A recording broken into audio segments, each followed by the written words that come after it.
Ubutumwa bwiza uko bwanditswe na Yohana igice cya 5. Yesu akiza umuntu umaze imyaka 38 amugaye.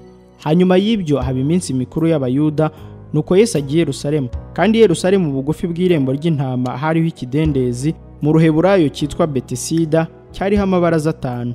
Muri ayo mabaraza hari abarwayi benshi, barimo impumyi n'ibirema n'abanyunyutse, bari bategereje ko amazi yihinduriza, kuko rimwe na rimwe marayika yamanukaga akajya muri icyo kidendezi agahinduriza amazi.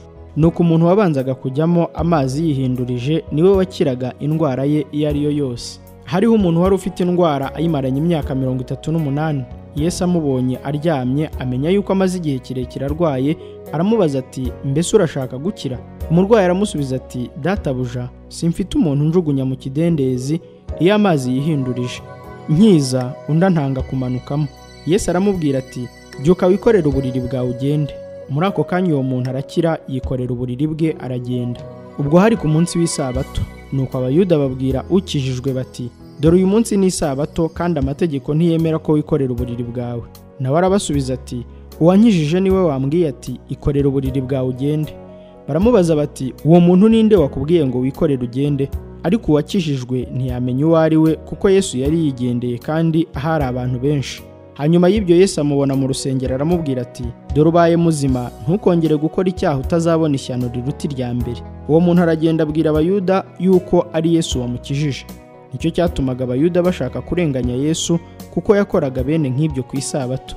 Ariko arabasubiza ati, data arakora kugeza n'ubu, nanjye ndakora. Nicyo cyatumye Abayuda barushaho gushaka kumwica, kuko uretse kuzirura isabato gusa, ahubwo ahora yita Imana ko ari se bwite, akigereranya nayo. Yesu ahamya ko ubutware bwe buva ku Mana. Yesu arabasubiza ati, ni ukuri ndababwira yuko ari ntacyo umwana abasha gukora ubwe atabonye se agikora, kuko ibyo se akora byose n'umwana ari byo akora, kuko se akunda umwana we akamwereka ibyo akora byose, ndetse azamwereka n'imirimo iruta iyi, kugira ngo mutangare. Nk'uko se azura abapfuye akabaha ubugingo, niko n'umwana aho ubugingo aba ashaka, kuko ari nta n'umwe data aciraho iteka, ahubwo yabihaye umwana ngo abe ari we uca amateka yose, kugira ngo abantu bose bubahe umwana nk'uko bubaha se. Utubaha uwo mwana ntaba yubashye na se wamutumye. Ni ukuri ndababwira yuko uwumva ijambo ryanjye akizera uwantumye aba afite ubugingo buhoraho, kandi ntazacirwaho iteka, ahubwo aba avuye mu rupfu ageze mu bugingo. Ni ukuri ndababwira yuko igihe kije ndetse kirasohoye, ubwo abapfa bumva kandi bazumva ijwi ry'umwana w'Imana, n'abaryumvise bazaba bazima, kuko nk'uko data afite ubugingo muri we, niko yabuhaye umwana ngo abugire nawe, kandi yamuhaye ubutware bwo guca amateka, kuko ari umwana w'umuntu. Ntimutangazwe n'ibyo, kuko igihe kizaza ubwo abari mu bituro bose bazumva ijwi rye bakavamo, abakoze ibyiza bakazukira ubugingo, naho abakoze ibibi bakazukira gucirwaho iteka. Ibihamya Yesu. Ntacyo mbasha gukora ubwanjye, ahubwo uko numvise niko nca amateka, kandi ayo nca n'ay'ukuri, kuko ntakurikiza ibyo nkunda ubwanjye, ahubwo nkurikiza ibyo uwantumye akunda. Nakwihamya ubwanjye, guhamya kwanjye ntikuba ari uk'ukuri, ahubwo hariho undi umpamya, nanjye nzi yuko ibyo ampamya ari iby'ukuri.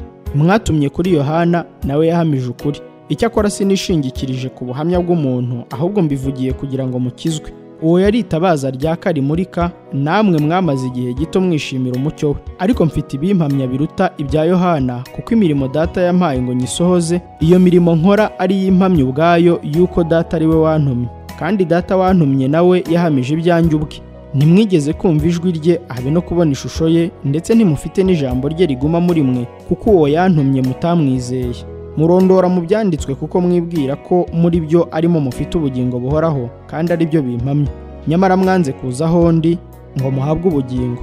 Sinshaka ishimwe ry'abantu, ariko mwebwe ndabazi yuko mudakunda Imana mu mitima yanyu.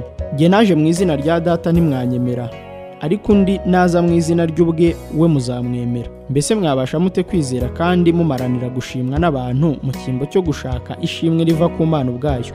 Mwe gutekereza yuko nzabarega kuri data, kuko hariho ubarega, ndetse ni Mose uwo mwiringiye.